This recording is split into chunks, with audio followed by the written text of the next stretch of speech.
No, I don't think sexism is overrated. I think it's something that everybody should be conscious of. Just like racism or classism is something that we really have to consider and explore every day. In the 21st century, it still goes on, so it cannot be overrated, but it's not as bad as it used to be at least 20 years ago. Why is that? Why do you believe that sexism is overrated? I think if, they stop pushing the issue, things will change over time. Instead of, all these sexist rallies, with pink on. I think the very opposite of what you think. I think that because women started to use their voice and we complain a little bit and we got vocal, that's why we can vote. And that's why we have a little more power than what we had before.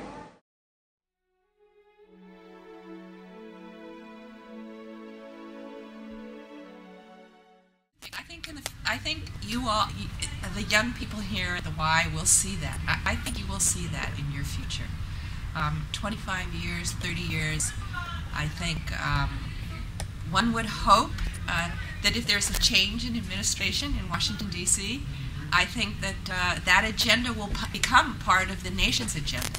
Right now, I think for the last 8 years, that was not part of our national agenda. There was not an active voice. South American countries can do it.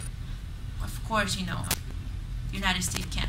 Why would it matter if she was the president? I mean, if long as she was doing what she had to do, she was running the world correctly. Like, unlike some presidents. I do believe that there will be a female president.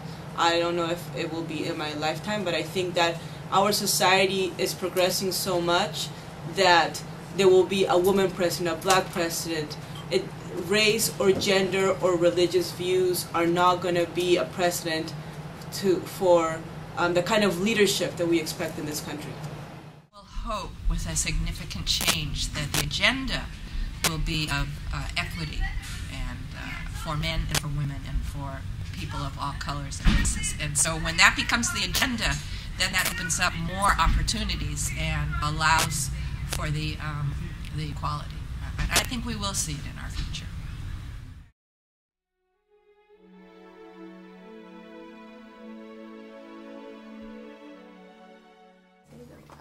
I feel that I have to work harder because men don't seem to take women seriously. I feel that we have to prove that we're more than objects. I know I am because I am a nurse and a vice president of a growing company. Yes, I do. I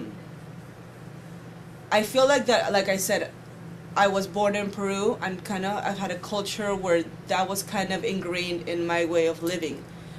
So I still carry some of those beliefs, but being here and surrounding myself with people that are very passionate about equity in all levels, I don't have to work as hard. But I still feel that there is, like I said, like this old generation, this old belief system of segregation, not only because of gender, but because of race or religious points of view, that sometimes I feel in a position where I do have to walk that extra mile to have the same goal or the same achievement as somebody else, as a man.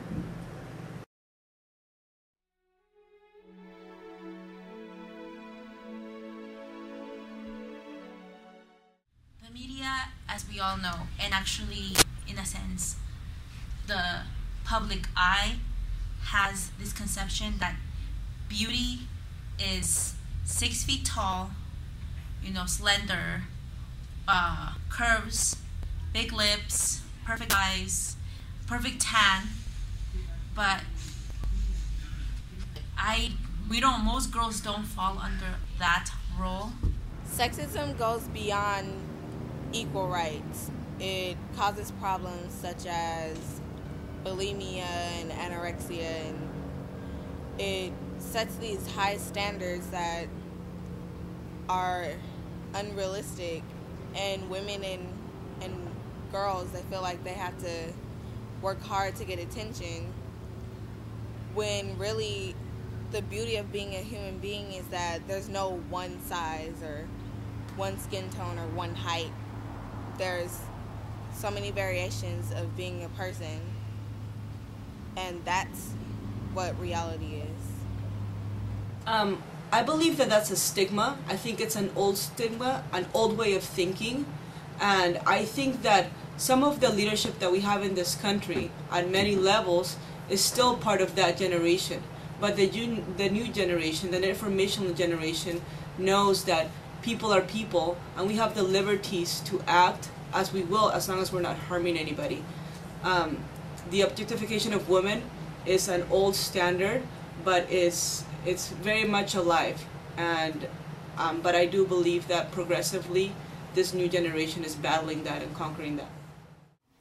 I think sexism roots from the mass media and the paparazzi who blows everything out of proportion and plaster people's insecurities and imperfections.